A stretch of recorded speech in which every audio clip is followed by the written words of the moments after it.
அனைவருக்கும் வணக்கங்க. பெற்றோர் அல்லது பாதுகாவலர்னு சொல்லுவாங்க சிறார்களுக்கு. சிறார்கள் வாகனத்தை ஓட்டக்கூடாதுன்னு நம்ம மோட்டார் வாகன சட்டத்தில் குறிப்பிடப்பட்டுள்ளது. சிறார்களிடத்தில் வாகனத்தை கொடுத்தால் 25,000 ரூபாய் அபராதம், 6 மாதம் சிறை தண்டனை பாதுகாவலர்களுக்கு அப்படின்னு தான் சட்டம் சொல்லுதுங்க. பெரும்பாலான பேரண்ட்ஸ் என்ன பண்றாங்கன்னாக்கா, மாணவர்கள் டியூஷன் போறதுக்கு, ஸ்கூல் போறதுக்கு வண்டியை கொடுத்துட்ருவோம்.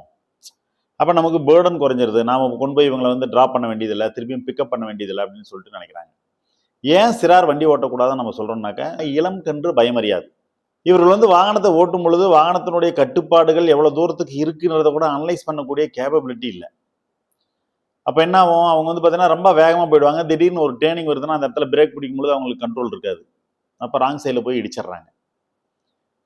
அதை தவிர்க்க வேண்டும்ன்றதுக்காக தான் அரசாங்கம் இந்த மாதிரி 18 இயர்ஸ்க்கு பிலோவா இருக்கிறவங்களுக்கு வாகனத்தை நம்ம தரக்கூடாது சிறார்கள் அப்படின்னு சொல்லிட்டு நம்ம இது பண்ணிருக்கோம். லைசன்ஸும் நம்ம அவங்களுக்கு கொடுக்கறது. அப்படி இருக்கையில் நிறைய பேரண்ட்ஸ் பார்த்தீங்கன்னா தன்னுடைய குழந்தைகளுடைய எதிர்காலத்தை கேள்விக்குறியாக்கி விட்டுறாங்க. நிறைய விபத்துல பார்த்தீங்கன்னா கை கால் உடைஞ்சு போய் முடமா போய் நிறைய பேர் இருக்காங்க. மேலும் சில உயிரிழப்பு விபத்துகளும் ஏற்படுது. இதை தவிர்க்க வேண்டும்ன்றதுக்காக தான் அரசாங்கம் சட்டம் போட்டிருக்கு. அதை கடைபிடிச்சு நம்ம பகுதியில் விபத்துக்களை குறைக்கிறதுக்கு உதவ வேண்டும். தேங்க்யூ.